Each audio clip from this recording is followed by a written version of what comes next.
웨스민스터 대의리 문답 143문 묻고 답하겠습니다. 제9계명은 무엇입니까?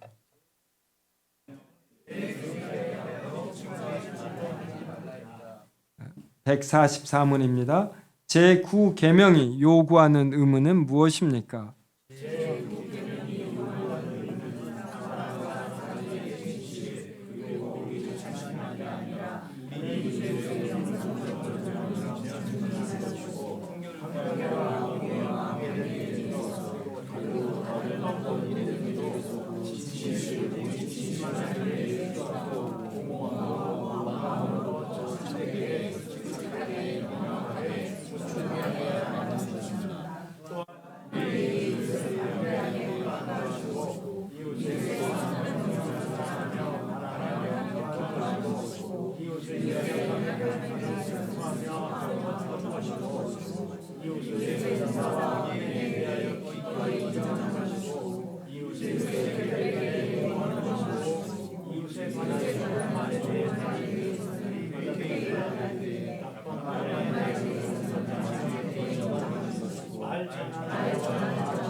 철학을 크게 세 가지로 나누면은 형이상학, 그리고 인식론, 그리고 윤리학으로 나뉩니다. 형이상학은 본질이 무엇인가 이것을 다룹니다. 우리가 어떠한 대상을 알고자 할 때에 이 대상의 본질, 실체가 정확히 무엇인지 아는 것은 매우 중요하지요. 이제 이것을 철학이 다룹니다. 그 다음에 그러면 이 본질을 아는 방법이 무엇인가 이걸 다루는 것이 인식론입니다. 우리가 경험을 통해 오감을 통해 들어오는 이 정보로 아는 것인가, 아니면 우리가 경험을 하지 않아도 우리의 이성으로 무엇에 대한 이러한 생득적 개념, 타고나는 개념을 갖고 있어서 아는 것인가, 아니면 우리가 무엇의 본질을 아는 데에는 한계가 있는가, 이러한 것을 다루는 것이 인식론입니다. 그 다음에 우리가 사람으로서 이 땅을 살아가는데 어떻게 살아가야지 되는가, 바로 도덕과 윤리를 다루는 것입니다. 철학 이야기를 하는 것은 이제 철학은 근본적인 생각을 다룹니다. 그래서 무엇이 존재하고 이 존재의 목적은 무엇인지 그냥 대강 다루는 것이 아니라 이렇게 끝장까지 보는 것이에요. 이제 이러한 면에서 철학이 존중을 받고 좀 철학이라는 학문에 이런 존재 이유가 있습니다. 그래서 이 철학이 다루는 이 세 분야가 그대로 성경에도 있겠죠. 그래서 세움교회는 이 본질이 무엇인가 이것을 많이 다루는 편입니다. 그래서 하나님은 어떠하신 분인가, 그래서 하나님은 영원하신 분이시다, 또 광대하시다, 거룩하시다, 이러한 내용을 많이 설명하는 편입니다. 이러한 본질, 진리를 알아야만 이것에 근거해서 우리가 어떤 행동도 나오기 때문입니다. 그런데 이제 세움교회는 이러한 본질을 많이 다루는데, 또 이제 일부에서는 하나님을 통해서 그 능력으로 이 인생을 좀 복을 받으며 살아가는 이렇게 기능적으로 다루는 측면이 있어요. 오늘 설교가 긍정에 관한 것입니다. 그래서 이 긍정을 오늘 설교할 때에도 단지 그룹 다이내믹스나 하면 된다라는 적극적 사고방식의 개념이 아니라 하나님께서 어떠하신 분이고 하나님과 우리와의 관계가 또 어떠하고 이제 이러한 거에 근거해서 기독교인이 지니는 긍정에 대해서 살펴보았습니다. 그러면 성경에는 윤리학에 해당되는 분야는 없는가? 그럴 때 바로 요 십계명입니다. 십계명이 우리가 이 세상을 살아갈 때 어떠한 도덕과 윤리로 살아가야 하는가, 이것을 다루어 주는 것입니다. 그래서 이러한 측면에서 내 이웃에 대하여 거짓 증거하지 말라라는 이 표현은 비록 한 문장이지만 144문과 145문이 말하는 것처럼 우리가 지켜야 할 의무, 그리고 우리가 해서는 안 될 죄로 많은 내용을 포함하는 것입니다. 그래서 성경을 읽을 때 단순히 문자적으로만이 아니라 성경 전체를 통해서 이 문장이 지니는 종합적인 의미를 아는 것, 이것이 필요하다 하겠습니다. 144문을 묻고 답했으므로 그 밑에 요약해 놓은 것을 보겠습니다. 내 이웃에 대하여 거짓 증거하지 말라. 이것은 단순히 이 문자적인 의미만이 아니라 이제 이러한 내용을 포함하는 것입니다. 사람과 사람 사이의 진실, 그리고 우리와 이웃의 명성을 보존하고 증진하는 것. 그러기 위해서 이웃의 장점을 그대로 인정하고 이것을 이렇게 전할 줄 아는 것, 이러한 것이 필요하겠죠. 그리고 그 밑에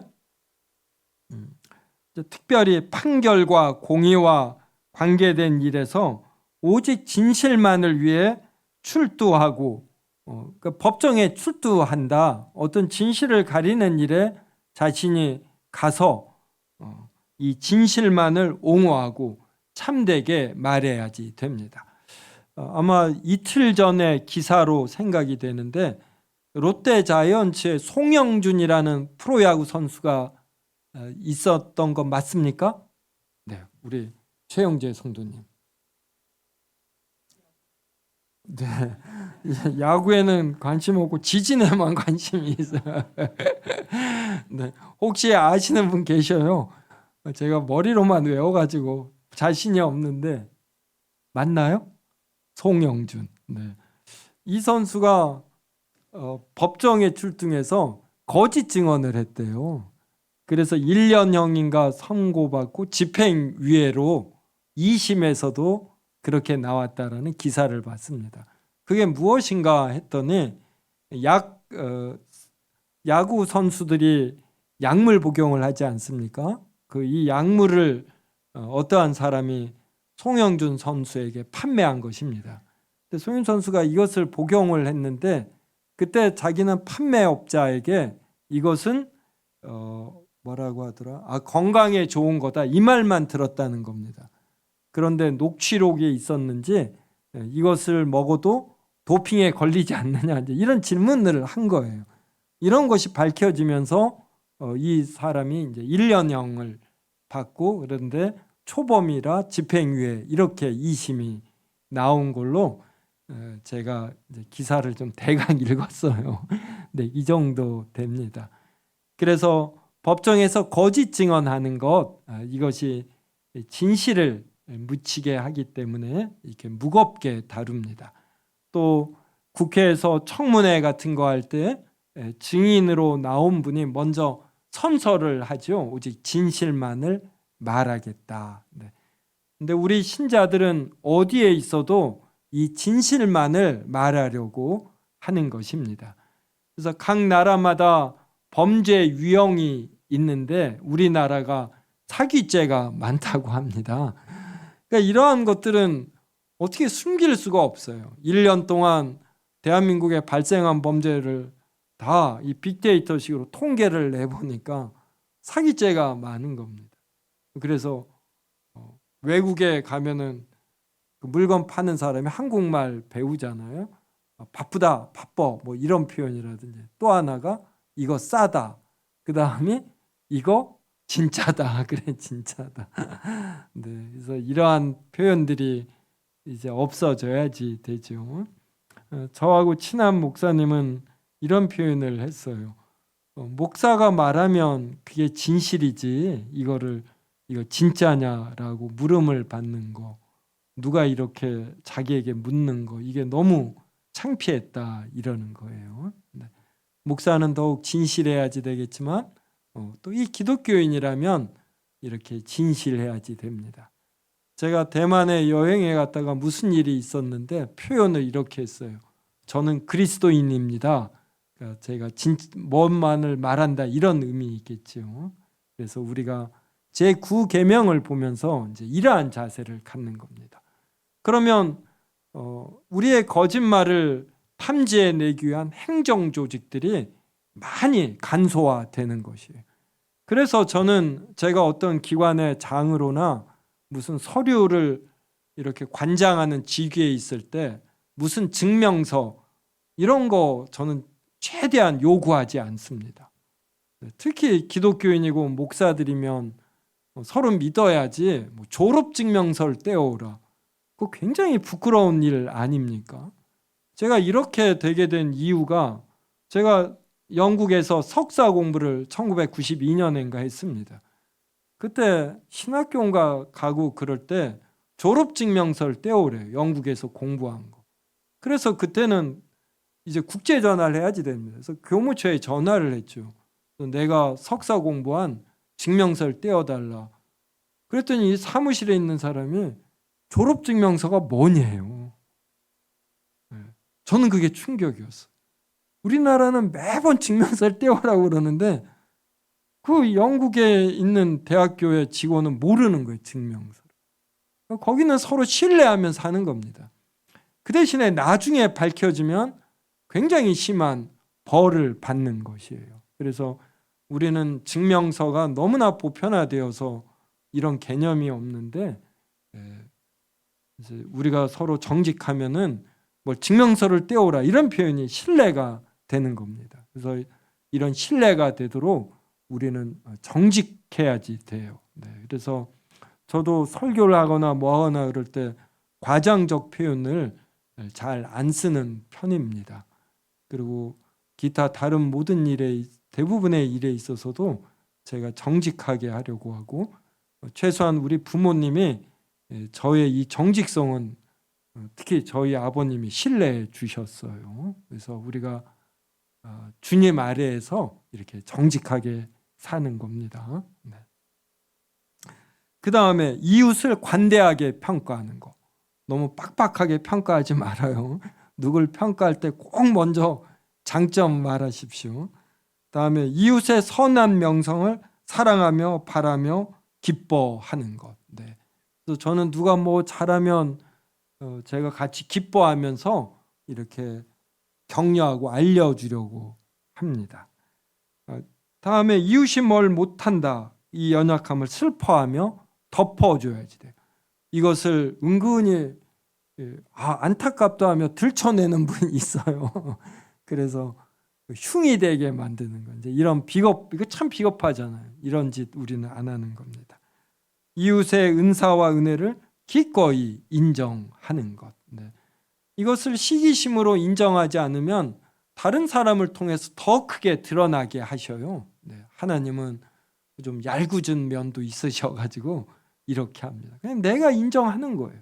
그리고 내가 인심 쓰는 것이고 그러면 마음이 편해집니다. 그리고 우리가 뭐 조금의 장에서 경쟁하는 것이 아니라 이게 완전히 공개된 시간과 장에서 긴 시간에 걸쳐서 경쟁하는 거예요.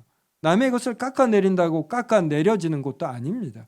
그것을 기꺼이 인정하고 오히려 우리는 긍정적인 생각으로 나의 장점을 이렇게 연단시키면서 단련시키며 드러내는 것, 이러한 것이 필요합니다. 그다음에 이웃이 결백이 있다. 그러면 이것을 옹호하는 것입니다. 이웃에 관한 좋은 말을 이제 흔쾌히 받아들여야지 돼요. 이것을 마지못해 받아들이거나 그러지 않을 건데 뭐 이러한 토를 단다든지 그러지 않습니다.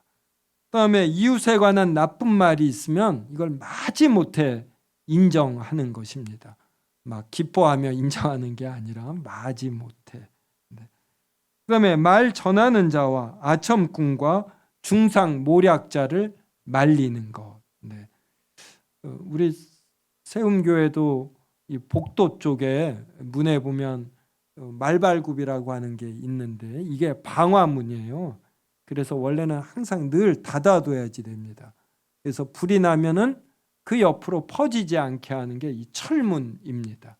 그런데 불편하니까 열어놓고 이런 말발굽 같은 거 산발이로 고정을 시키죠. 그래서 이 방화문처럼 우리는 어떤 말이 돌아다닐 때 자기 편에서 말이 이렇게 그치게 만들어야지 돼요. 근데 이제 이게 쉽지 않지요. 그래서 이제 저도 세운 규칙이 사람들이 있을 때 그 자리에 있는 사람에 대해서만 말한다. 그 자리에 없는 사람에 대해서 말하는 게 얼마나 별미인지 몰라요. 여러분 그렇죠. 남 흉보는 것처럼 막 소화가 잘 되고 막 그냥 이렇게 그냥 유쾌하고 그러잖아요. 근데 이걸 안 하는 거예요. 이 자리에 없다 그러면 아예 언급을 안 하는 거. 이런 걸 나름 규칙으로 제가 세웠습니다. 그러니까 좀 많이 좋아지더라고요. 네. 그래서 내가 남의 말을 잘한다. 또 남에 대해서 좀 안 좋은 점을 말한다. 남에 대해서 안 좋은 점을 말하는 사람은 자기가 정직한 자다 이렇게 생각해요. 솔직해서 남의 단점도 말해준다 이 말이에요. 근데 지혜는 없는 것이죠. 네, 때때로는 지혜가 정직보다 덕이 이런 솔직함보다 중요할 때가 많습니다. 그래서 신자는 이렇게 상황에 따라서 지금은 정직을 우선으로 할까? 지금은 정직보다는 이 진실을 좀 약간 묻어두고 덕이 되게 해야지 되는가? 이러한 종합적인 분별력을 그리스도인은 가져야 합니다. 그래서 우리는 말 전하는 자 이걸 말릴 뿐만 아니라 나 자신도 이 말은 전하는 게 좋겠다 할 경우에는 전하고 이것은 전해지면은 큰일이 나겠다 그러면 이렇게 전하지 않는 것입니다. 그 다음에 무엇이든지 참되며 경건하며 사랑과 칭찬받을 만한 것을 찾아 실천하는 것. 네. 자, 그 다음 제9계명이 금지하는 죄는 무엇인지 묻고 답하겠습니다. 제9계명이 금지하는 죄는 무엇입니까? 제9계명이 금지하는 죄는 이뿐만이 아니라 이웃의 진실과 명성을 침해하는 모든 것인데 특히 공적인 명령을 시행하는 것이다. 거짓 증거를 제시하고 거짓 증인을 위증시키고 악한 소송에 일부러 주도하여 공모하고 진실을 변상시키고 무리하는 악을 사사하다 악인에게 의인이 한 길에 따라 공평하며 의인에게 악인이 한 길에 따라 공평하는 것입니다. 위조, 진실 은폐, 정당한 사유임에도 부당하게 침묵하고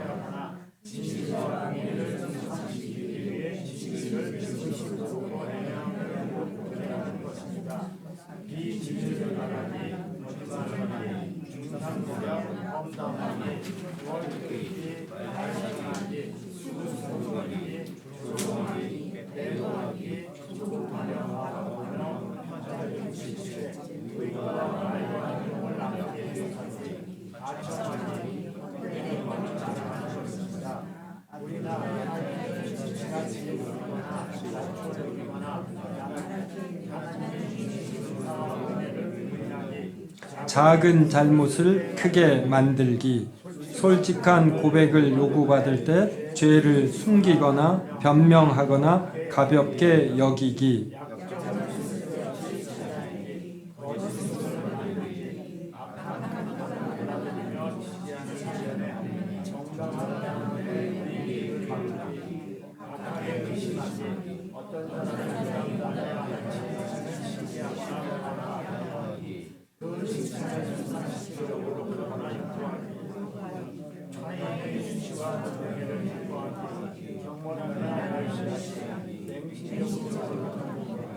우리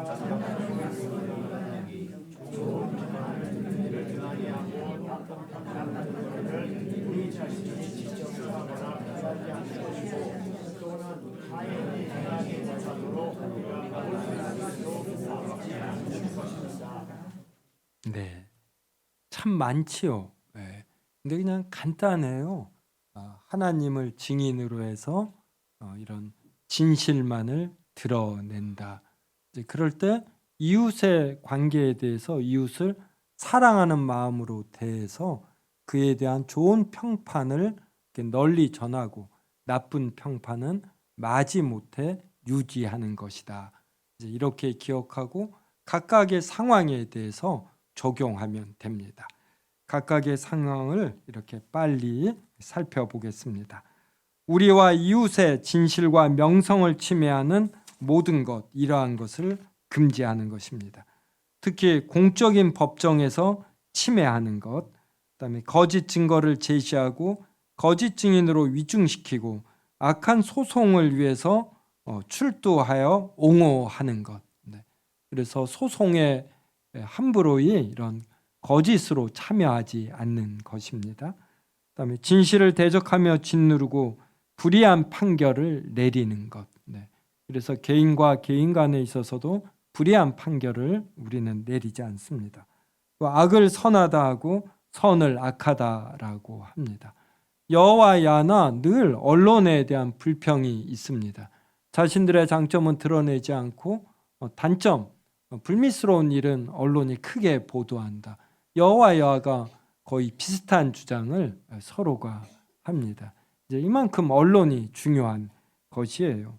그래서 우리는 이런 올바른 여론이 형성하도록 이러한 역할을 하는 겁니다. 악인에게 의인이 한 일에 따라 보상. 그러니까 악인을 잘한다 하며 보상하면 안 되고 의인에게 악인이 한 일에 따라 나쁘다, 악하다 이렇게 보상하면 안 됩니다. 그다음 위조, 진실은폐, 정당한 사유임에도 부당하게 침묵함. 정당한 사유에 일대 부당하게 침묵하면 안 되는 것이에요. 제가 이제 유튜브에 주일 설교가 올라오면은 이제 김주호 형제가 이걸 가지고 쇼츠를 만듭니다. 그 만든 것 중에 몇만 조회수를 기록한 게 있어요. 그게 뭐냐면은 일본과 한국을 비교한 겁니다. 이제 일본에 이지메가 있는데 일본의 이지메와 한국의 이 따돌림이 좀 다르다고 합니다. 한국에서는 이 따돌림을 시키면은 이게 좀 정도가 심하다 그러면 이래서는 안 된다라고 반대하는 사람이 그 학급이나 직장에서 꼭 등장한다고 합니다. 그래서 아주 극단적인 경우로 가는 이런 집단 완전한 따돌림, 이 경우가 한국 사회에는 얼마 없다고 합니다. 그 이유가 무엇이냐면 한국인에게는 절대 도덕관념이 있대요. 무엇이 옳으냐 그르냐에서 이렇게 옳다라고 생각하는 이 절대적 감각이 있고 이것을 옹호하는 경향이 있다고 합니다. 그런데 일본에서는 이것을 공기라고 하는데 전체적인 공기, 분위기가 무엇인가 이게 형성이 되면은 학생을 이제 따돌리는데 심지어 선생님도 여기에 동조해서 왕따를 시킨대요. 직장 내에서도 이런다고 합니다. 그래서 극단적 경우에 이른다라는 것이에요. 그래서 이거를 이제 주호 형제가 쇼츠로 해서 일본에서 만들었는데 이 악한 댓글도 많더라고. 우리나라가 이래? 뭐 이런 식으로 일본에 대한 영원한 콤플렉스로 일본은 무조건 나쁘다고 평한다. 이제 이런 글이 있어요. 그때 설교가 우리 기독교인이 이러한 절대적 도덕관념이 있다. 예수 그리스도를 인해서 하나님께서 어떤 진리 그 자체이시고 우리에게 진리를 주심으로 하나님의 자녀인 우리가 이런 절대 도덕관념이 있으니 우리가 이것을 잘 발휘하자. 이제 이러한 차원에서 예로 들었던 것입니다. 그래서 우리 기독교인은 이렇게 항상 정당한 사유일 때 부당하게 침묵하지 않고 지혜를 발휘해서 적절하게 표현할 줄 알아야 합니다. 불법 행위에 대해서 무사한 일을 유지하면 안 되겠죠. 진실을 적절하지 않은 때에 말하거나 진실을 틀린 목적을 위해 악의적으로 말해서도 안 됩니다. 진실에 곡해 진실을 의심스럽고 애매한 표현으로 곡해하는 것. 그다음에 비진리, 진리가 아닌 걸 말하고 거짓말, 중상모략, 험담, 헐뜯기, 또 말을 전하기, 수근수근 거리기.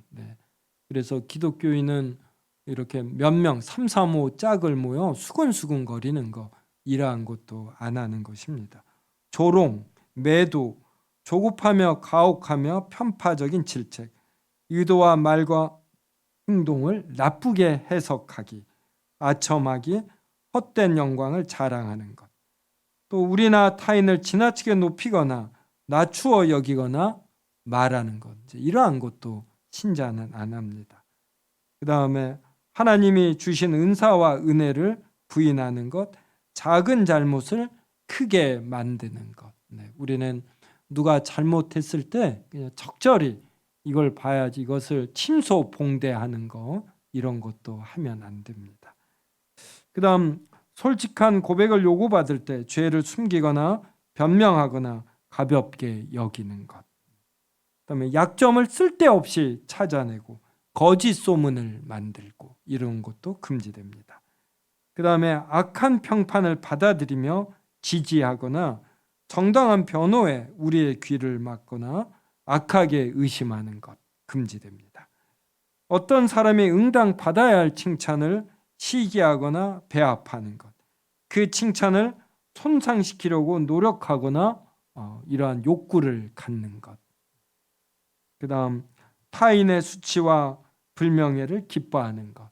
우리가 이런 걸 고소해야 하는 것이 있는데 이제 이러한 것도 우리는 마다하는 것입니다. 경멸하며 멸시하기, 맹신적으로 탐복하기, 정당한 약속을 했는데 이걸 위반하는 것. 그리고 마지막으로 좋은 평판을 듣는 일을 등한히 하고 나쁜 평판을 듣는 일을 행하거나 피하지 않음. 그래서 좋은 평판을 듣는데 이게 실제로 나에게 돈이 생기거나 나에게 어떤 승진이나 권력, 이러한 것을 주지 않을 때 우리는 좋은 평판을 듣는 행위를 안 하려는 경향이 있습니다. 그런데 좋은 평판은 그 자체로 하나님께서 기뻐하시는 거예요. 그래서 우리는 좋은 평판 듣는 일을 부지런히 하는 것입니다. 그래서 성도 여러분, 오늘 나열된 것 중 특별히 자신에게 적용해야 할 것이 무엇인지 이렇게 살펴보고 적용함으로 제9계명을 본래의 의미에서 잘 지키는 우리들이 되기를 바랍니다.